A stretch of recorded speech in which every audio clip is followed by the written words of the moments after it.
Di jalan hidupku yang penuh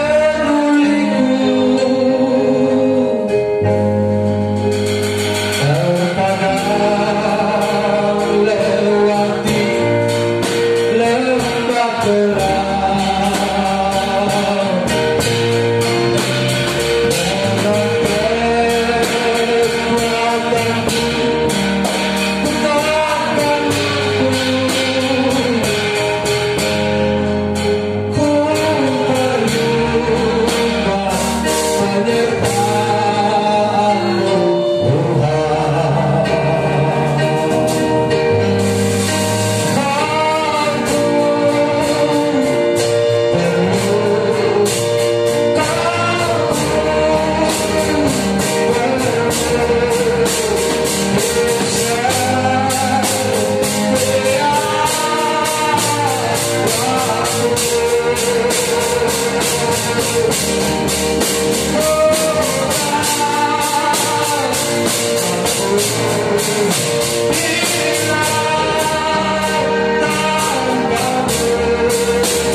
Banyak hal yang kami tidak mengerti.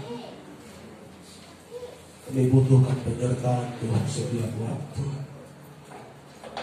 Kami butuhkan tuntunan Tuhan lewat firman-Mu saat ini untuk kami, supaya kami berjalan dalam kebenaran Tuhan. Terima kasih, sampaikan isi hati-Mu bagi kami semua. Kami siap mendengar. Haleluya. Amin.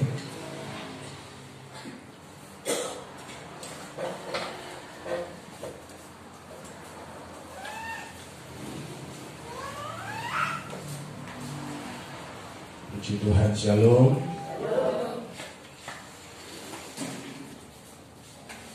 Kedewasaan itu tidak datang dengan sendirinya. Karena anak kita pun sejak dari bayi, kalau kita tidak rawat secara baik, dia akan gizi buruk. Jangan-jangan dia bisa mati kalau kita kurang kasih kepada anak yang kita lahirkan. Demikian juga dengan rohani kita, dengan iman kita, dengan menjadi seorang Kristen.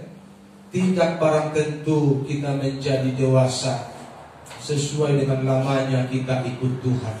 Kedewasaan itu sesuatu yang harus diperjuangkan. Bersama katakan amin. Kedewasaan itu sesuatu yang harus diupayakan. Dan upaya untuk mencapai kedewasaan itu pun tidak upaya yang setengah-setengah, tidak upaya yang setengah hati, tapi mengupayakan dengan segala kekuatan, dengan segala kemampuan, dengan segala kerinduan akan Tuhan. Saya percaya kalau segenap kekuatan kita tumpahkan untuk mencari Tuhan, maka kita akan mencapai kedewasaan seperti yang Tuhan kehendaki. 1 Tesalonika pasal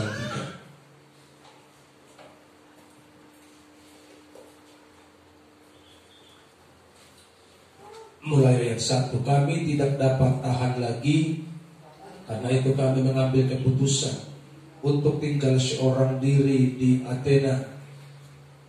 Lalu kami mengirim Timotius, saudara yang bekerja dengan kami untuk Allah dalam pemberitaan Injil Kristus, untuk menguatkan hatimu dan menasihatkan kamu tentang imanmu, supaya jangan ada orang yang goyang imannya karena kesusahan-kesusahan ini.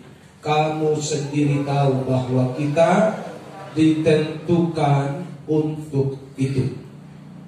Sebab juga waktu kami bersama-sama dengan kamu, telah kami katakan kepada kamu bahwa kita akan mengalami kesusahan. Dan hal itu seperti kamu tahu telah terjadi. Itulah sebabnya maka aku, karena tidak dapat tahan lagi, telah mengirim dia, supaya aku tahu tentang imanmu. Karena aku khawatir kalau kamu telah dicobai oleh si penggoda, dan kalau usaha kami menjadi sia-sia. Tetapi sekarang setelah Timotius datang kembali dari kamu dan membawa kabar yang menggembirakan tentang imanmu dan kasihmu, dan bahwa kamu selalu menaruh kenang-kenangan yang baik akan kami dan ingin untuk berjumpa dengan kami, seperti kami juga ingin untuk berjumpa dengan kamu. Maka kami juga saudara-saudara dalam segala kesesakan dan kesukaran kami menjadi terhibur oleh kamu dan oleh imanmu. Sekarang kami hidup kembali, asal saja kamu teguh berdiri di dalam Tuhan. Yang berbahagia adalah mereka yang mendengar firman Tuhan dan yang melakukannya dalam kehidupan mereka hari lepas hari. Kita akan belajar tentang rahasia untuk tumbuh dewasa. Rahasia dalam menjalani proses kedewasaan ini. Apa rahasianya? Karena kadang kalau mau jujur, kita lebih suka hidup senang. Betul begitu kan? Kalau mau jujur, kita lebih suka hidup aman tanpa masalah. Kalau lebih suka kita hidup yang enjoy, sukacita, berpesta maunya tiap hari, banyak uang, itu sebenarnya kalau mau ditanya maunya kita, betul apa salah? Tapi Tuhan menghendaki kita tidak seperti itu, sehingga kebenaran Tuhan disampaikan kepada kita hari ini. Dan rahasianya supaya kita lulus dari proses itu, yang pertama, jangan goyang karena kesusahan. Itu poin yang pertama, rahasianya supaya kita lulus dari proses menuju kedewasaan ini. Jangan goyang karena kesusahan. Ayat 3, supaya jangan ada orang yang goyang imannya karena kesusahan ini. Pertanyaan saya buat jemaat Tuhan hari ini, ada nggak jemaat yang goyang imannya karena kesusahan? Pasti banyak. Betul begitu kan? Bukan cuma goyang, digoda sedikit aja bisa murtad. Betul nggak? Mau nggak kau jadi manajer dengan gaji sekian puluh juta, fasilitas mobil dan rumah mewah, dengan syarat engkau harus tinggalkan imanmu? Oke lah, tidak masalah. Yang penting hidupku senang, hidupku bisa post laporan tiap hari. Tuhan mah nomor sekiannya itu. Banyak orang yang seperti itu. Banyak orang yang tergoda dengan mudah dan meninggalkan imannya. Kenapa? Karena sebenarnya manusia itu tidak siap menderita. Masih ingat khotbah saya minggu kemarin? Jadi kesusahan itu adalah jalan menuju kedewasaan. Haleluya. Tidak ada jalan lain. Saya ulangi kepada saudara, biar saudara mengerti hari ini, supaya kita membiasakan diri hidup menderita. Yang setuju katakan amin. Kesusahan itu adalah jalan menuju kedewasaan. Dan tidak ada jalan pintas, tidak ada jalan alternatif, tidak ada jalan lain. Hanya lewat jalan kesusahan. Namanya jalan penganiayaan, supaya imanmu semakin mantap dalam Tuhan. Enak ngomongnya, setengah mati melakukannya. Betul apa salah? Haleluya. Tapi yang perlu jemaat Tuhan tahu hari ini, tidak ada jalan lain. Kemanapun engkau pindah, tidak ada jalan lain. Hanya lewat jalan penganiayaan, lewat jalan kesulitan, lewat jalan penderitaan, maka imanmu bertumbuh di sana. Yang mau bertumbuh, banyak juga yang gugur karena penderitaan. Betul begitu kan? Jadi dua pilihan pada waktu kita mengalami aniaya, iman kita mau bertumbuh atau iman kita mau gugur. Disitulah teruji cintamu kepada Tuhan. Haleluya. Kalau lagi suka-suka cita, lagi hidup enak, banyak uang, mudah kita berkata, aku mau cinta Yesus. Tapi lagi teraniaya, lagi susah, lagi sulit, disitulah akan teruji dan ternilai. Betulkah engkau cinta Tuhan? Akan nampak di situ ketika engkau sedang teraniaya. Haleluya. Meskipun saya susah, menderita dalam dunia, saya mau iring Yesus sampai selama-lamanya. Katakan amin. Sebelum saya mengkhotbahi saudara, saya telah mengkhotbahi diri saya terlebih dahulu dengan khotbah ini. Haleluya. Memang tidak enak menderita, tapi tidak ada pilihan lain. Kalau engkau mau dewasa, bahkan mau menjadi serupa dengan Tuhan, harus mengikuti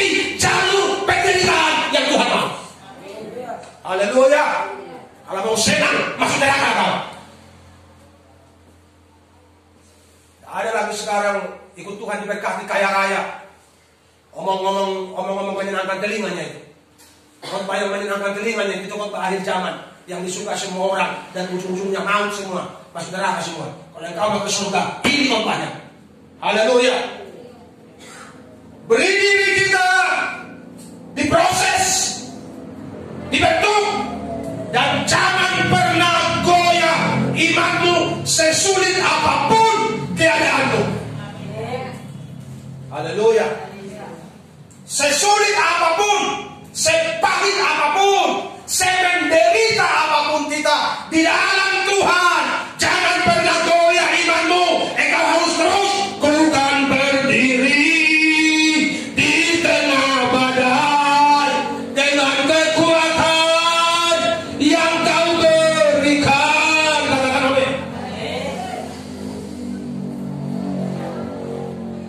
Ini jalan ke surga yang saya sedang sampaikan kepada saudara. Haleluya.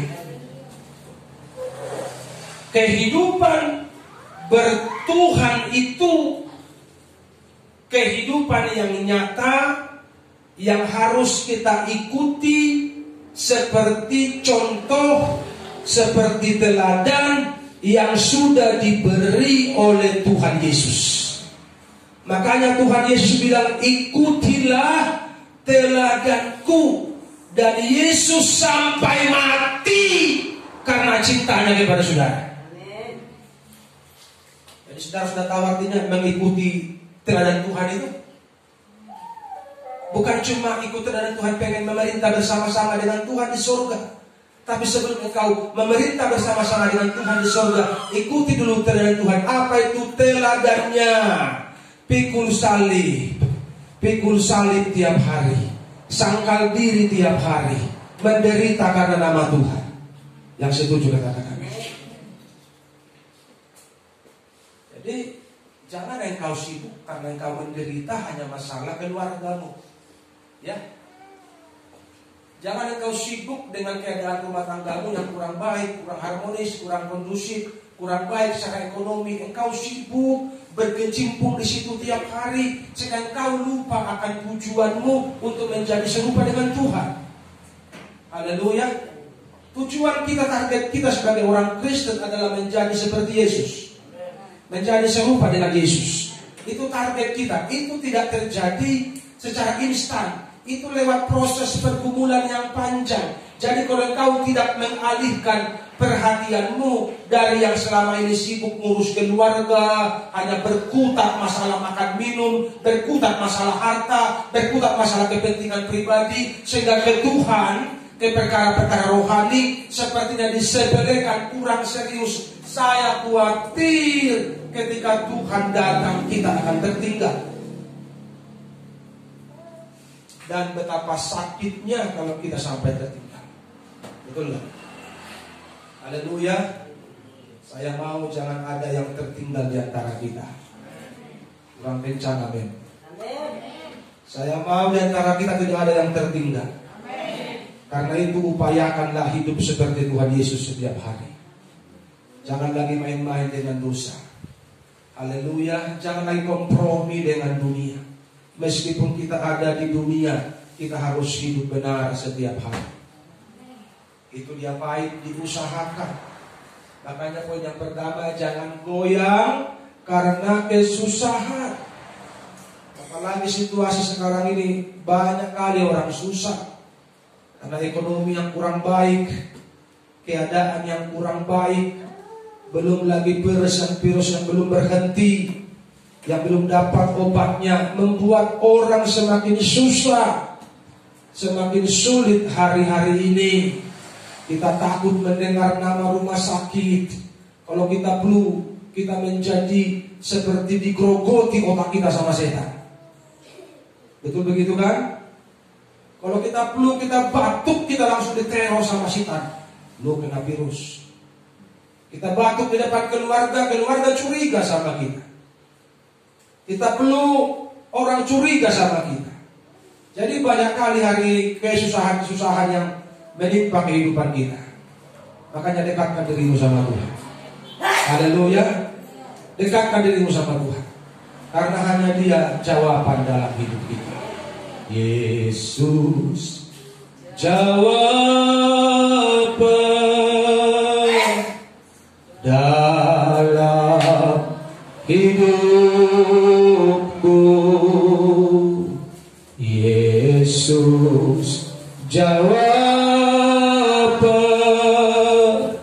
yang ku perlu. Katakan amin. Iman kita ini harus terus diperjuangkan menuju kedewasaan. Tidak boleh berhenti karena hanya masalah keluarga. Tidak boleh berhenti hanya karena masalah pekerjaan. Engkau harus mengerti betul itu hari ini. Karena waktu kita terbatas. Katakan amin.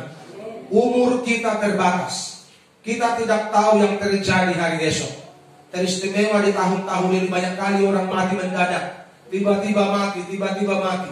Kalau sudah 60 tahun ke atas mati, kita tidak pala kaget lah. Memang sudah waktunya lah itu. Ini 30 tahun mati, 40 tahun mati, 30 sampai 40 tahun. Banyak kali orang mati sekarang. Jadi sebelum kita mati, mari kita sungguh-sungguh. Takut kali sudah bilang kaget. Aku mati. Haleluya. Saya ulangi, sebelum kita mati, mari kita sungguh-sungguh. Lebih enaknya di sana. Haleluya. Lebih enaknya di sana. Amin. Di sana nggak ada air mata, nggak ada kesedihan di sana. Nggak pusing-pusing lagi kita melihat kejahatan manusia di sana. Karena di sana nggak ada orang jahat. Haleluya. Manusia menjadi seperti malaikat di sana. Ayat 4. Sebab juga waktu kami bersama-sama dengan kamu telah kami katakan kepada kamu bahwa kita akan mengalami kesusahan, dan hal itu seperti kamu tahu telah terjadi. Jadi kesusahan itu harus kita alami, akan kita alami, dan sedang kita alami. Haleluya. Jadi saudara mau lari kemana? Lebih enak lari ke Tuhan. Hidup susah ada penghiburan. Betul apa salah? Haleluya. Karena engkau mau cinta Tuhan atau tidak cinta Tuhan, engkau tetap bermasalah. Haleluya. Saya ulang, engkau ikut Tuhan atau engkau tidak ikut Tuhan, engkau tetap bermasalah. Jadi lebih baik engkau dekat sama Tuhan, karena masalahmu kau serahkan ke Tuhan, Tuhan akan menolong engkau. Paling tidak engkau diberi kesanggupan untuk memikul bebanmu. Haleluya. Engkau diberi kekuatan untuk menghadapi masalahmu, hingga masalahmu yang berat menjadi terasa enteng, menjadi terasa ringan, karena Tuhan beri kau kekuatan. Jadi ibarat jodoh, jodohnya manusia itu penderitaan. Haleluya. Ibarat takdir kata orang dunia, takdirnya manusia itu hidup susah. Ngeri kali Pak. Alkitab yang bilang, bukan saya. Haleluya. Jadi kalau begitu, kayak mana dong Pak? Hanya dekat Allah saja aku tenang. Di tempat lain gak ada. Dusta semua. Haleluya. Jadi kalau mau jujur saya katakan kepada saudara, manusia itu telah berjodoh dengan penderitaan. Manusia telah berjodoh dengan kesusahan. Karena itu hanya dengan Tuhan, hanya dekat Tuhan, hanya di dalam Tuhan, engkau diberi kemampuan untuk keluar sebagai pemenang dan bukan pecundang. Makanya kita perlu dekat sama Tuhan. Haleluya. Kalau yang di luar Tuhan, aku ambruk lah, jatuh-jatuh lah. Kenapa? Karena penderitaan ini memang sudah ditakdirkan, kalau bahasa dunia, menjadi bagian kehidupan manusia. Haleluya. Kenapa dibuat seperti itu? Jawabannya sederhana, supaya manusia gak sombong, supaya manusia belajar bergantung setiap hari kepada Tuhan. Haleluya. Dibuatlah seperti itu, seperti duri dalam daging. Engkau tidak boleh senang-senang, nanti kau terlalu jauh dari ibu kata Tuhan. Saya Saya lagi menggarap sebuah lagu, belum fix judulnya Bahasa Tuhan. Tahu saudara bahasa Tuhan? Kalau dia berbicara lewat apa? Lewat sentilan. Kalau engkau ditegur, disentil sama Tuhan, itu sebenarnya bahasa Tuhan mengatakan, ayo dekat anakku. Saudara setuju itu? Haleluya. Jadi bahasa Tuhan yang paling indah, tapi manusia kadang tidak mengerti. Ketika engkau disentil sama Tuhan, itulah bahasa Tuhan yang mengajak engkau, ayo datang kepadaku. Sudah kejauhan kau, gitu kira-kira. Haleluya. Jadi kesusahan itu jalan menuju kedewasaan, sebab itu berjalanlah di situ. Amin. Kesusahan itu jalan menuju kedewasaan, sebab itu jangan menyimpang dari jalan itu. Kesusahan itu jalan menuju kedewasaan, karena itu ikutilah terus jalan itu, jangan berhenti sampai prosesnya selesai. Haleluya. Jangan berhenti, ikuti terus jalan itu. Ku mau ikuti kehendak-Mu Tuhan, dan tak mau lagi kompromi dengan dunia. Ku mau belajar menyenangkan-Mu Tuhan, selagi ku diberi kesempatan. Di mana waktunya kita menyenangkan Tuhan? Jika Allah engkau berjalan di jalan susah untuk menuju kedewasaan ini, engkau nurut, engkau tunduk, engkau sedang belajar menyenangkan Tuhan sana. Tapi kalau engkau hidup suka-sukamu, iring Tuhan seenakmu, berdoa semaumu, baca renungkan firman sesuka-sukamu, kebaktian semau-maumu, engkau sedang ada di jalan yang salah. Itu bukan jalan Tuhan, itu jalanmu sendiri. Dan jalan yang seperti itu pasti ujungnya akan menuju maut. Haleluya. Jadi jalan kesusahan inilah yang perlu kita ikuti. Amin. Saya mengiring Yesus, saya mengiring Yesus sampai selama-lamanya. Meskipun saya susah, menderita dalam dunia, saya mengiring Yesus sampai selama-lamanya. Pujilah Tuhan. Apapun yang terjadi, tetap ikuti jalan Tuhan. Haleluya. Karena jalan ini saja yang menuju kepada kehidupan kekal.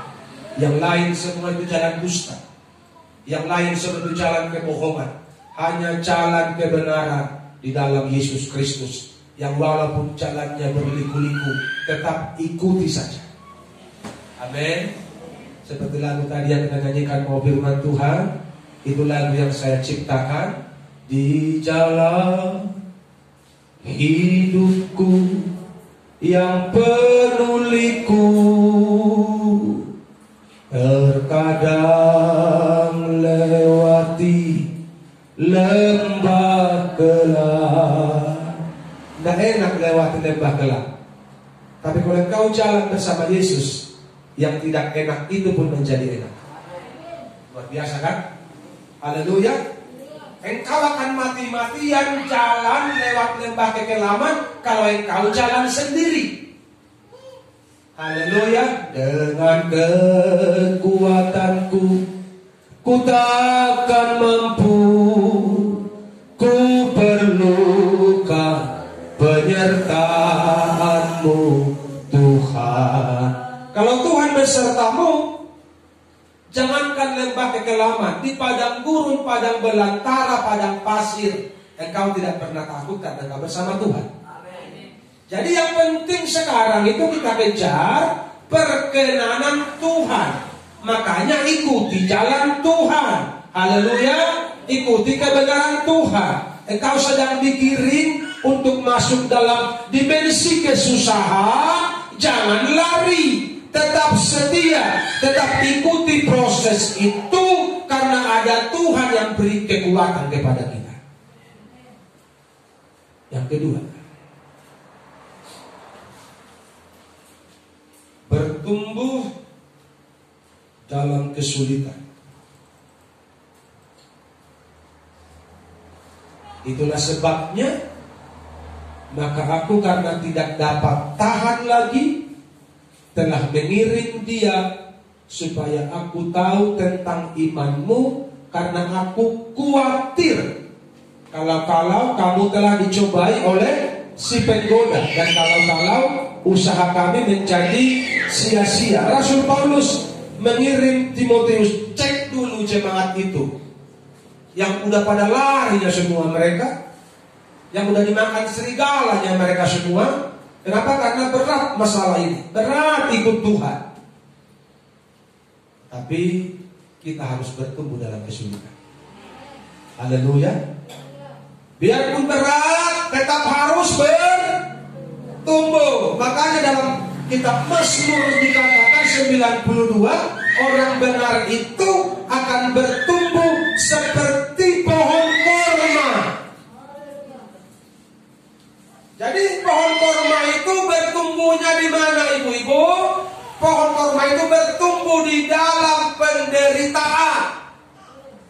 Dia tidak disiram pagi dan petang untuk bertumbuh. Tapi ketika biji korma itu ditanam, dimasukkan di pasir, karena dia tumbuhnya di padang gurun, ditanam di pasir itu, maka dia ditindih dengan batu yang besarnya sebesar meja ini.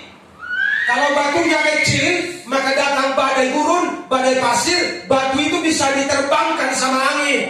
Jadi pastikan ketika menanam biji itu, harus dipastikan yang menindih dia harus batu yang besar sekali, yang badai tidak bisa menerpa. Jadi saudara sudah tahu betapa sulitnya hidupnya. Haleluya. Tapi orang percaya, orang benar diilustrasikan seperti pohon korma itu.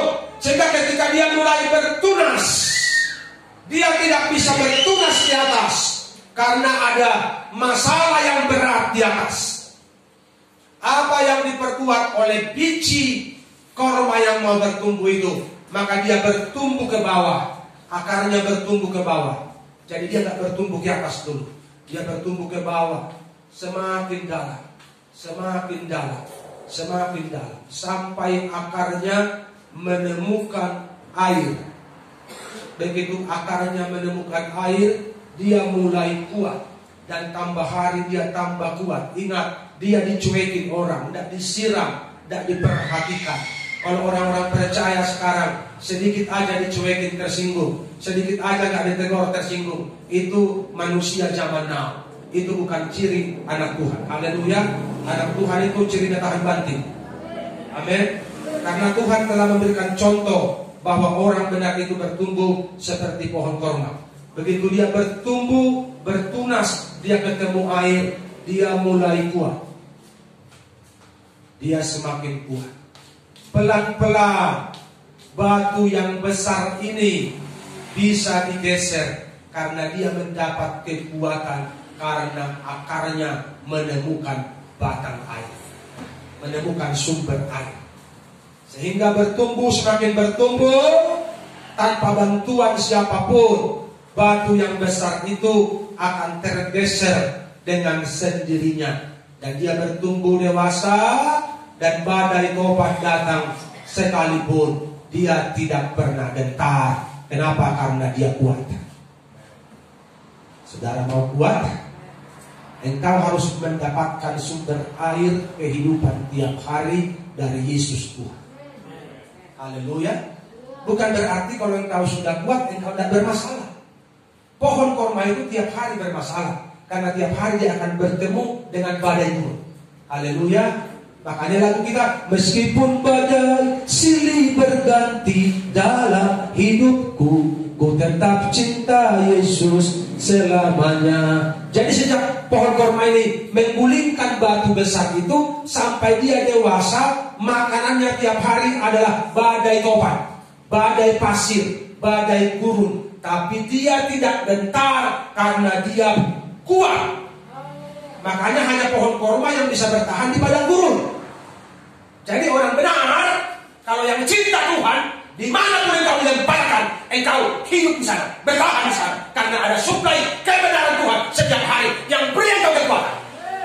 Haleluya. Mau di kandang setan sekalipun, kita tidak takut karena ada Yesus yang beri kita kekuatan.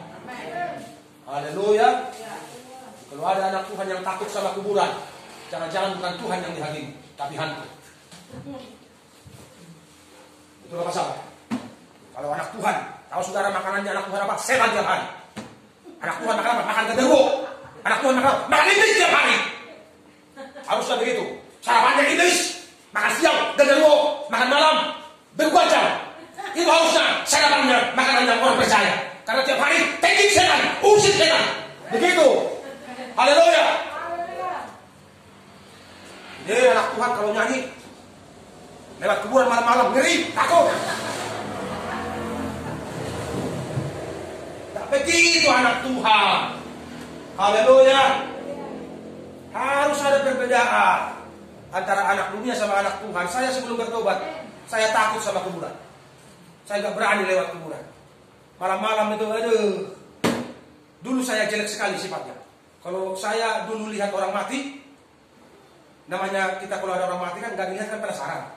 Tapi tahu saudara kalau dilihat, nanti malam saya mau tidur, itu saya akan susah, akan terbayang-bayang wajahnya. Itu dulu saya sifatnya jelek kali. Kalau sudah terbayang-bayang, tahu saudara dulu kita kan gak ada kamar mandi di rumah. Kalau mau keluar, ayo, itu setengah mati itu kalau mau keluar, setengah mati. Gelap dulu, nggak lampu, listrik.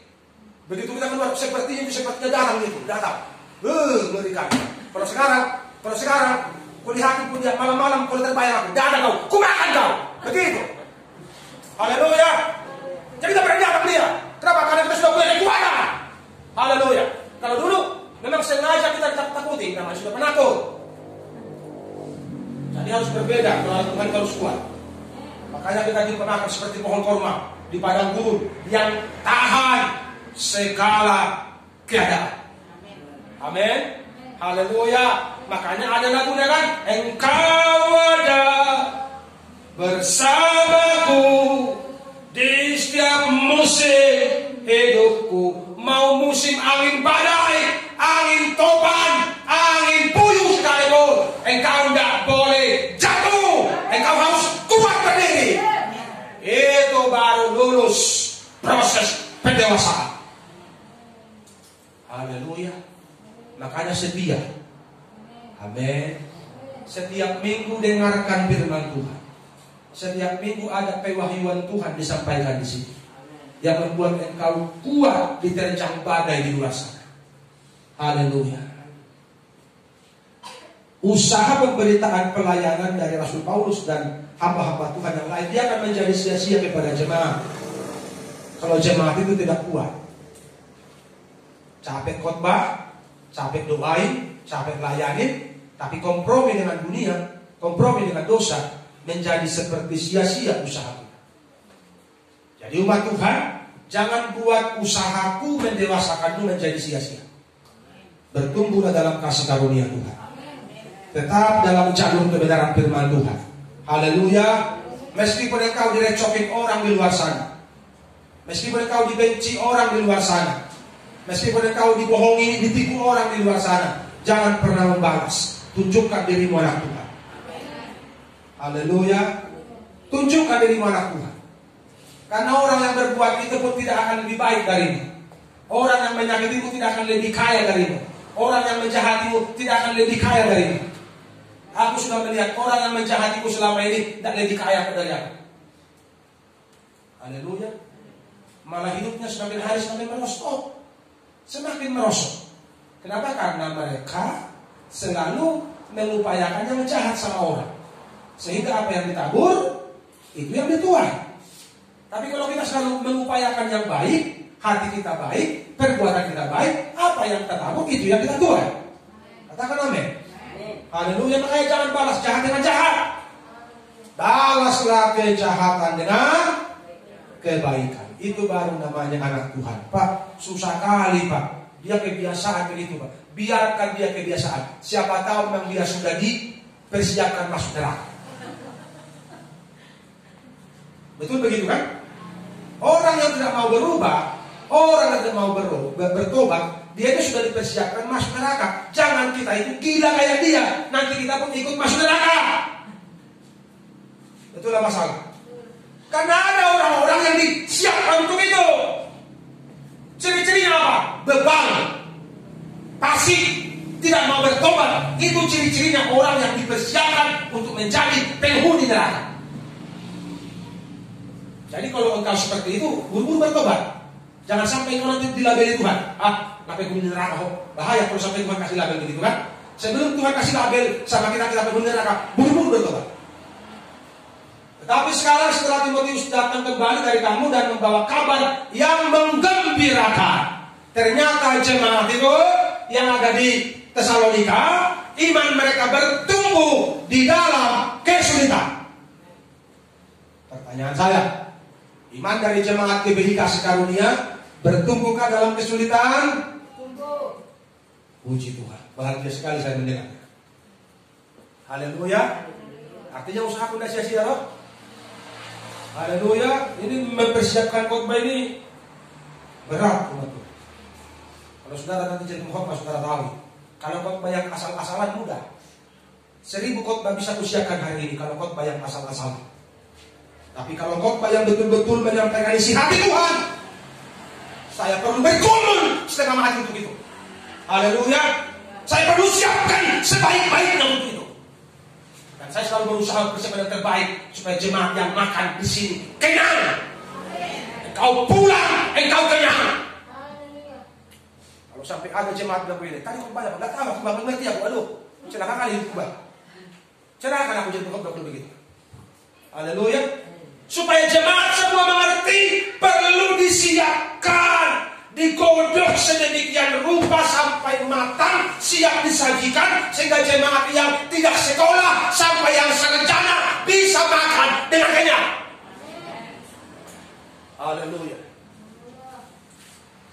Jadi jemaat di Tesalonika dalam kesulitan, dalam penderitaan, dalam penganiayaan, dalam pergumulan hidup, mereka bertumbuh imannya.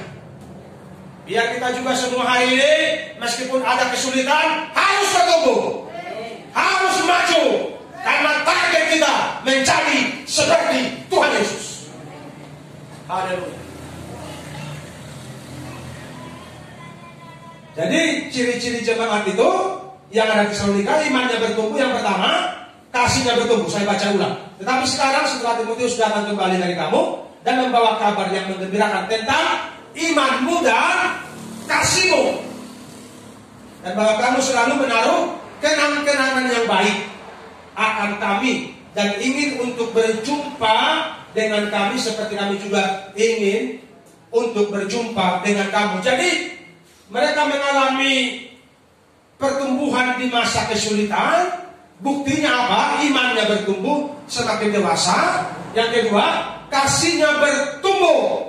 Artinya ada kemurahan hati, rajin memberi. Apa yang dikatakan Paulus? Kalian itu selalu menaruh kenang-kenangan. Saudara tahu apa kenang-kenangan? Kado selalu disiapkan untuk hamba-hamba Tuhan. Persembahan selalu disiapkan yang terbaik. Itu kalau imannya bertumbuh. Jadi kalau iman bertumbuh kau pelit, jangan-jangan kau belum bertumbuh. Tapi di sini kalian pelitnya, kalian ngaku. Haleluya. Saya minggu kemarin apa? Saya singgung sama saudara. Ada seorang ibu di atas sana yang ngaku cinta Tuhan. Kalau ngomong keluar-keluar terus cinta Tuhan. Kalau ngomong keluar-keluar cinta Tuhan. 5 tahun saya melayani di situ, 1 kali pun tidak pernah kasih berkeluhan. Dari mana kita tahu orang cinta Tuhan? Dari buahnya. Itulah masalah. Dari mana kita kenal pohonnya? Dari buahnya. Betul apa salah? Dari mana tahu iman bertumbuh? Yang dulu kau pelit, sekarang kau menjadi murah hati, itu namanya imanmu mengalami pertumbuhan. Kalau dulu kau pelit, sekarang tambah pelit. Celaka. Kenapa? Biasanya kalau orang tambah kaya, tambah pelit, karena dia tahu sulit kali cari uang, sehingga kasih persembahan pun paling kecil. Kenapa? Emang enak di lo, enak di gua katanya. Kan enak menita kalau kasih banyak-banyak. Disimpan, simpanlah semua supaya dimakan ngigit uang itu. Haleluya. Saya tidak sedang mengajak saudara memperkaya diri saya, tapi ketaatanmu kepada Tuhan akan ketahuan dalam perbuatan. Itulah masalah. Tuhan kita bukan kurang uang, tapi ketaatan kita kepada Tuhan itu diuji. Amin. Makanya jangankan saudara, saya pun kasih persembahan. Haleluya. Saya pun kasih persembahan. Sebenarnya sama siapa aku kasih? Aku makan aja. Aku kau yang punya. Aku hamba Tuhan. Aku gembala. Aku makannya semua. Kan begitu. Hakku. Tapi aku pun harus belajar taat. Karena kunci menerima itu memberi. Kalau aku terus menerima, aku tidak pernah memberi, celaka hidupku. Aku nanti menjadi seperti laut mati karena tidak ada perputaran. Betul begitu kira-kira? Haleluya. Jadi kasih itu bertumbuh. Nilai plus untuk menuju kedewasaan terlihat lewat kasihnya yang semakin bertumbuh. Akan kelihatan persembahannya semakin naik. Jangan dari tahun 45 sampai sekarang 2000 terus. Makanya uang 2000 banyak di surga. Sampai gua ada teman pendeta dulu bilang itu pahlawan pasti murah. Itu kalau nggak salah uang 1000 lama itu ya. Uang 1000 lama itu. Dulu begini. Tahu saudara, dia bersaksi di depan jemaat. Tahu saudara, nanti pahlawan Pakti Murah akan banyak di surga. Tidak ngerti jemaat. Mulai apanya pahlawan Pakti Murah? Ternyata uang 1000 perak yang banyak dipersembahkan jemaat.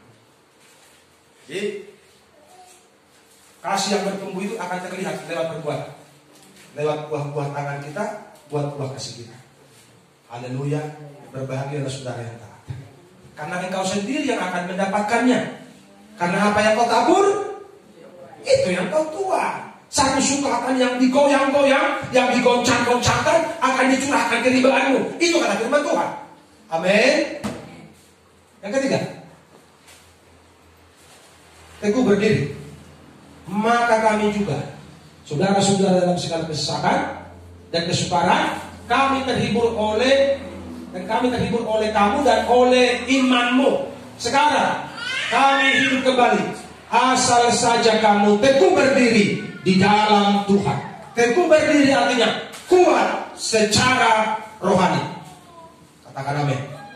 Tidak takut datang setan menggoda, lu mah enteng, bukan lawan gua. Begitu. Haleluya. Kalau ada orang begini, jangan di rumah itu seram, sengajalah tidur di situ supaya setannya pergi.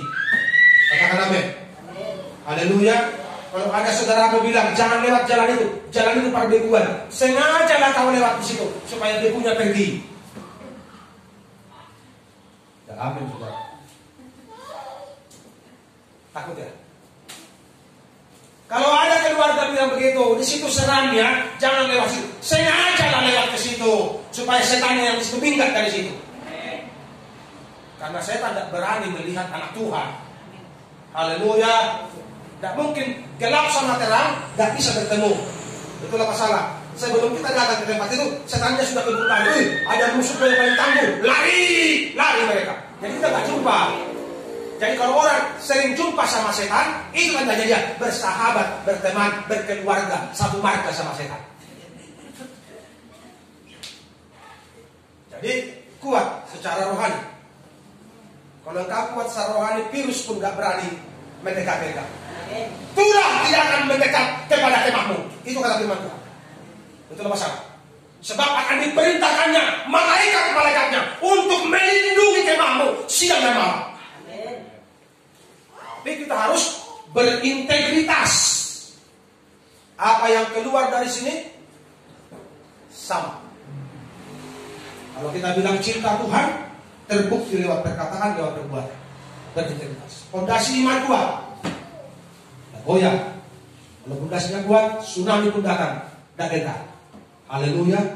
Badai datang, kau pandangkan tak kita, karena kuat pondasi kuat. Itu namanya teguh berdiri, setia beribadah, dan merenungkan firman, rajin berbuat baik, melayani sesuai dengan talenta masing-masing. Intinya kita harus berbuah. Haleluya. Semua kita harus berbuah. Amin. Makanya di kampung masing-masing, di RT masing-masing, bersaksilah. Haleluya. Bersaksilah. Ajak orang lain datang kebaktian ke tempat ini. Amin. Kita tetap ikuti protokol kesehatan untuk saat-saat ini, tapi ajak orang mencari Tuhan, supaya semua kita berbuah untuk hormat kemuliaan bagi nama Tuhan. Amin.